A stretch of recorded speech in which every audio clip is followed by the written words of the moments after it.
The dog at the well. On a farm lived a mother dog and her pups.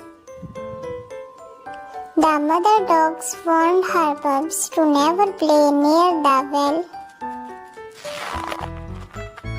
However, one curious pup decided to peek over the well. He saw his own reflection on the well and assumed it was another dog.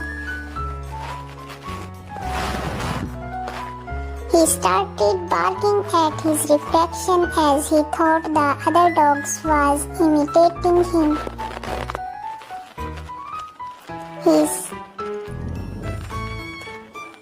He jumped into the well to fight the another pups, only to realize that there was no other pups.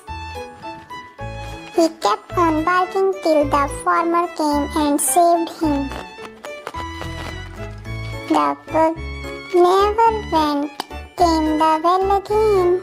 Moral: heed the warning of those who are wiser.